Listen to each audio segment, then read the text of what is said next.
আজকে আমি আপনাদের বিফ ভুনা করে দেখাবো। পাতিলে আমি হাফ কাপের মতো তেল দিয়ে দিচ্ছি।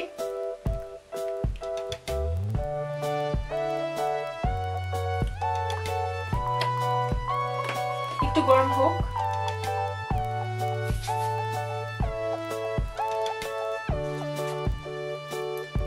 দুইটা তেজপাতা দিয়ে দিচ্ছি,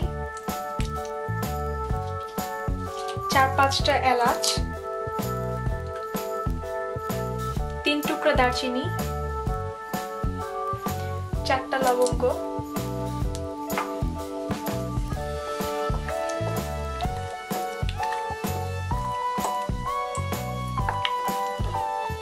এখন 2 কাপের মতো পেঁয়াজ কুচি দিয়ে দিচ্ছি।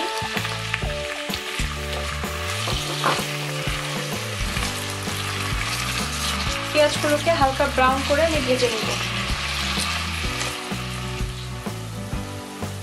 পেঁয়াজটাকে ব্রাউন করে ভাজার পরে আমি সামান্য পরিমাণে পানি দিয়ে দিচ্ছি। এর ভিতরে এখন আমি 1.5 টেবিল চামচ আদা পেস্ট দিয়ে দিব।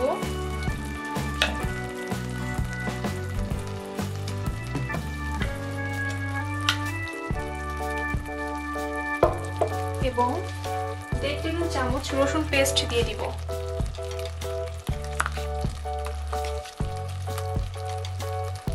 একটু মিশিয়ে নিচ্ছি।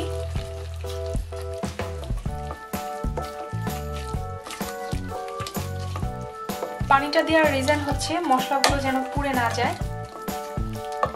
এখানে আমি 1 টেবিল চামচ হলুদের গুঁড়া দিয়ে দিচ্ছি, 1 টেবিল চামচ মরিচের গুঁড়া, 1 টেবিল চামচ ধনে গুঁড়া এবং 1 টেবিল চামচ জিরা গুঁড়া, 1 টেবিল চামচ লবণ। একটু মিশিয়ে নিচ্ছি।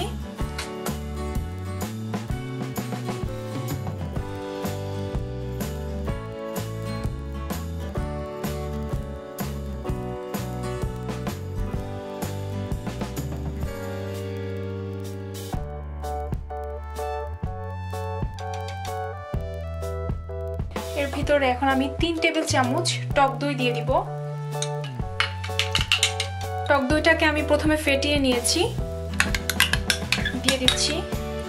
টক দই অপশনাল, তবে দিলে বিফ ভুনার টেস্টটা বেড়ে যায়। মশলাটাকে এখন আমি কষিয়ে নিব।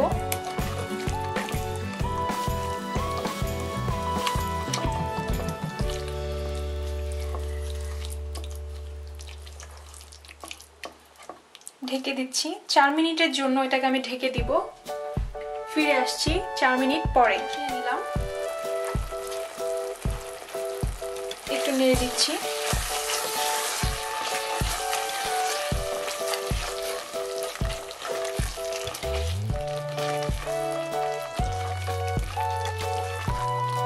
এখন আমি 1 কেজি গরুর মাংস দিয়ে দিচ্ছি। ভালোভাবে মিশিয়ে নিব।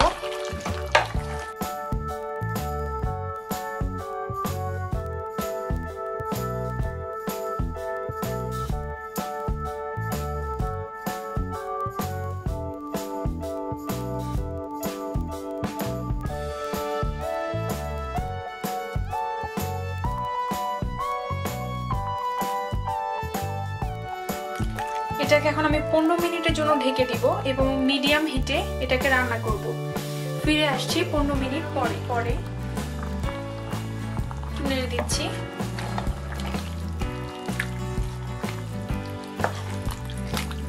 মাংসটা থেকে পানি বের হয়েছে, আরো বের হবে। কোনো এক্সট্রা পানি দেওয়ার প্রয়োজন নেই।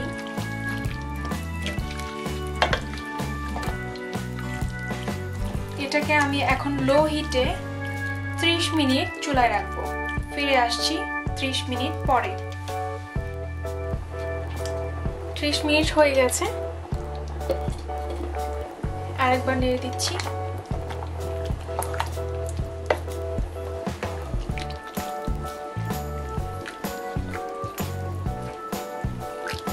মাংস থেকে অনেক পানি বের হয়েছে।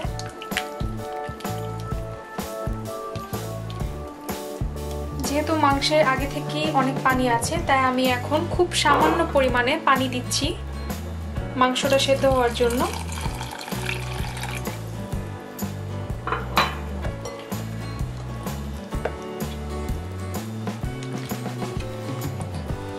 যখন মাংসটা সেদ্ধ হয়ে যাবে এবং পানিটা শুকিয়ে যাবে ততক্ষণ পর্যন্ত ওয়েট করছি। লো হিটে মাংসটাকে আমি রান্না করলাম। মাংস একদম সেদ্ধ হয়ে গেছে এবং পানিটাও শুকিয়ে গেছে। বিফ ভুনা রেডি। আমি এটা এখন সার্ভ করে দেখাচ্ছি। তৈরি হয়ে গেল বিফ ভুনা। আমার রেসিপিটি যদি আপনার ভালো লেগে থাকে তাহলে লাইক দিন। আমার রেসিপির নিয়মিত আপডেট পেতে সাবস্ক্রাইব করুন। এই রেসিপিটি নিয়ে কোনো প্রশ্ন থাকলে কমেন্টে কমেন্ট করুন, আমি উত্তর দেওয়ার চেষ্টা করব। খোদা হাফেজ।